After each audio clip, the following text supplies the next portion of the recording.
I actually produce all the music for the concept, and Zebbler is a visual artist, and I feel like he's like my Raja Ram to my Simon Posford, you know? He will oftentimes be the creative director in a lot of my stuff, and he'll help me through a lot of things kind of conceptually that we're trying to do with music. And then, of course, we both come to the table, and we figure out how to turn music into something you see and experience. And we have always been about experiencing, experiential music and being there to witness it rather than to just consume it on your iPhone or something like that.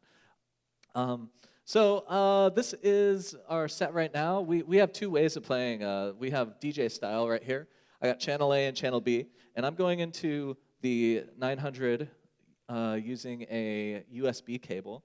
And the cool thing about doing that is that there is a digital audio converter inside of the Nexus 902 that sounds fantastic. And so essentially, it's taking the ones and zeros down the USB, it's turning it into sound right there in the channel and sending it through these amazing volume knobs and EQs and stuff. I prefer this to Ableton. In Ableton, when you have the volume, it's just not like the same as controlling electricity. When you have EQ, like Bill pointed out, especially the EQ3, just kind of phase smears. So I am kind of a quality nerd, and even sending my music down an RCA cable to go into a mixer kind of feels like I'm not doing the mixes justice. And so I love going out high resolution directly into the DJM, and it gets on its way to the functions with full integrity, the way that I thought that it would in the studio. So we have two ways of playing. Basically, here's channel A and channel B. This is where I put all my tracks. And what I could do is play it like a DJ to where I'm like, let's do that track, and then this track, and then this track. Or, and this is why I've been doing a lot lately because it opens up a lot of doors, for this set tonight, I have actually put it in the sequencer. I know what you're going to think, oh, it's pre-mixed. No, these tracks are, like their play points are pre-decided, but I'm still going over to the mixer here and mixing them in by hand. So the only thing that I don't need to worry about is queuing the track at the right time. And if you think about it, a lot of the time, you want to queue it at the same time every time you do the set. So I have right here 3 channels that goes into the DJM, and then I have basically a copy of 1 or 2 that's there for mix purposes if I need to be moving around things. Oh, shoot, let's go over here. Oh. Yeah, so we have channel A and channel B and C. And then over here, the rest down are channels that are connected to an IAC driver. And that is a virtual MIDI driver that you can set up in your audio MIDI preferences. And it sends MIDI between programs that you're running at the same time. So I have an IAC driver channel set up. And as you can see, the only variation between these is the channel. I have channel 1, channel 2, and 3, and 5. And all of these are going over to Resolume to control different things. Now, I've started opening up channels because we have a lot of stuff going on. I'm controlling layers of effects, layers of videos. I mean, we have hundreds of videos in here. We might have over 1,000 videos inside this one set, if you count the smaller things and the more subtle things that we're doing.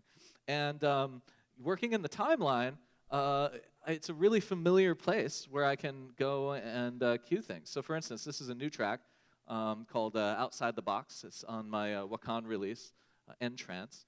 And it's a really new track, and we wanted to do more visuals for it that we could play with. So what you see here in this channel, for instance, is you see a MIDI note here, there, and those are being cued at different points in the track. So this first half of the drop is going to have one video, the second half of the drop has another video. And we've sequenced like several videos to be behind that. At the same time, we also got this other channel, and this is actually another layer that's going to be under those videos. So a really cool thing about working with MIDI between Ableton and Resolume is that you're orchestrating these layers and these effects that are all happening at the same time. And some effects and stuff I can access there, and a bunch of others I can do live. So every time we do a Z show, it comes out a little bit different, and we can explore it as an instrument, as a visual medium. All right, so this is just a kind of a really cool animation of a box, and it's audio reactive right here. So as the beat is rocking on this, let's see, we got the.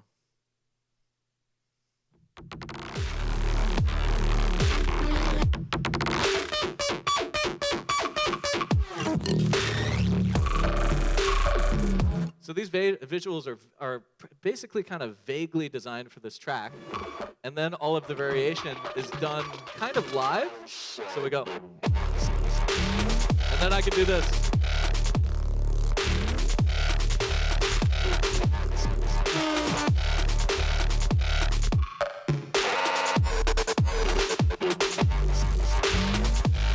And so that's all live, and that's my fingers kind of messing with the video live. I love this because for me, what I've wanted to do more than anything is turn audiovisual into an instrument concept. I want to be Jimi Hendrix of audiovisual up there. Zebbler, if you ever see him, he's got 10-foot-long dreadlocks, and he just gets up there and he's able to use this as like this guitar that he's just wailing out on, and when it's in the zone, it is one of the coolest things that I still get goosebumps looking at the stuff that he puts together.